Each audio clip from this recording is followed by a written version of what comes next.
Good afternoon. I'm Cynthia. I'm here with Doug, and we'll help you make money in the stock market with information you will not find anywhere else because we are Wall Street Media. Oh, boy. And we're continuing today with the Needham Growth Conference. We got a couple videos for you today and some tidbits. CEO videos, some great ones. Very good. Let's start off.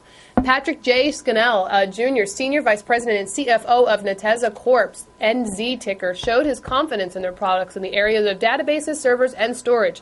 The amount of data for corporations and government agencies are constantly growing as much as 100% month over month, and they are in a position to handle this data for these companies. Cut to the clip, Mike.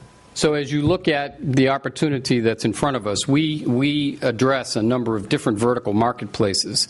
The telecommunications space, which I alluded to earlier with the Nextel example, the specific example with Nextel was they came to us with their problem of having 250 million call data records being presented to them every day, and it was taking them more than a day to analyze that information.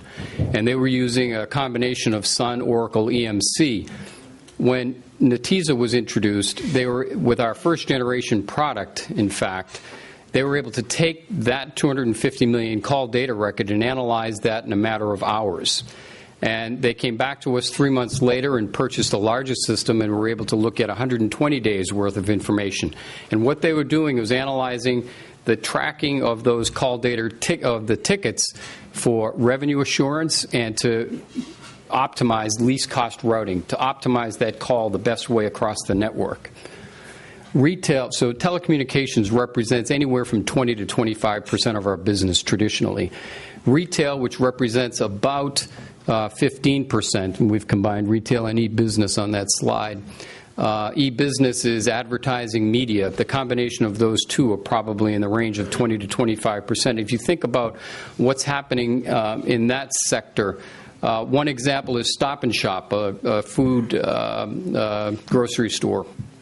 Anytime a competitor opens up a store in the region of Stop and Shop, what they will do is analyze your loyalty card, the card that you swiped at the cash register. They'll analyze your loyalty card activity to see if there's been any decrease in activity, and if there has been a decrease in activity for that population, which is in a certain radius around the competitor's store, they'll start firing coupons at you for the last 10 items that you have you've purchased or someone in your household has purchased, all for customer retention.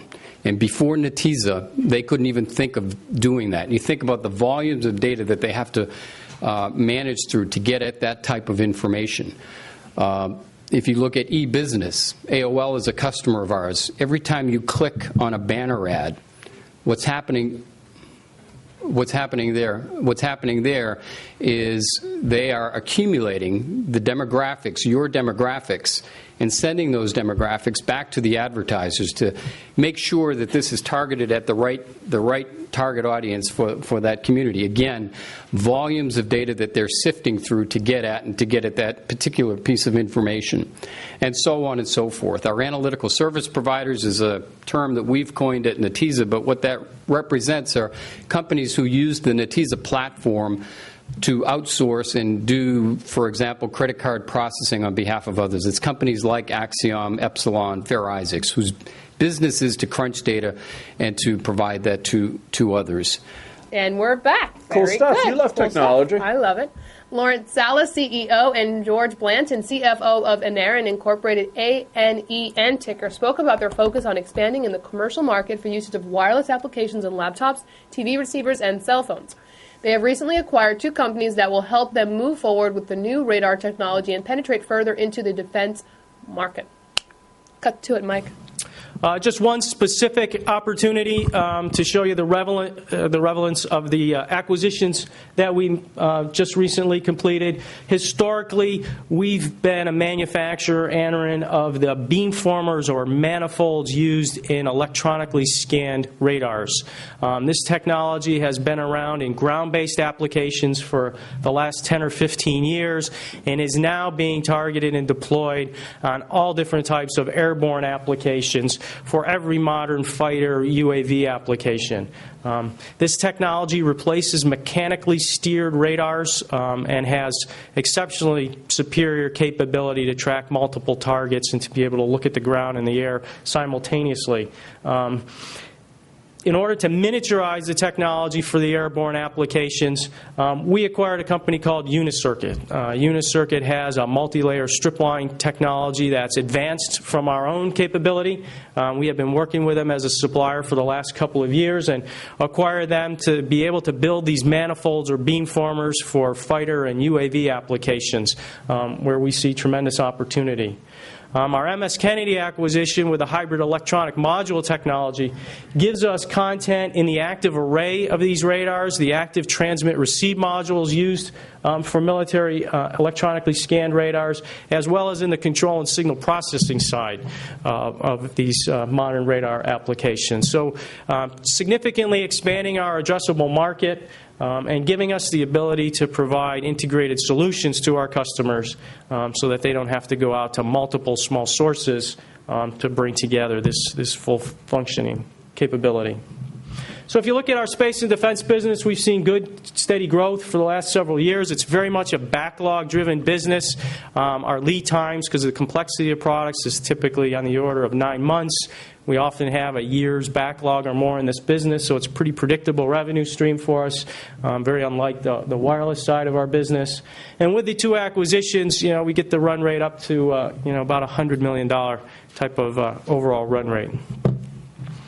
Cool stuff. Very good. Jeff Jacobson, Chairman, President, and CEO of PRST Incorporated, PRST ticker, discussed the company's growth drivers. Leadership in direct imaging is a key focus, and the computer-to-plate is a major opportunity. International expansion, especially in Europe, is a high priority, as is acceleration of growth into larger markets.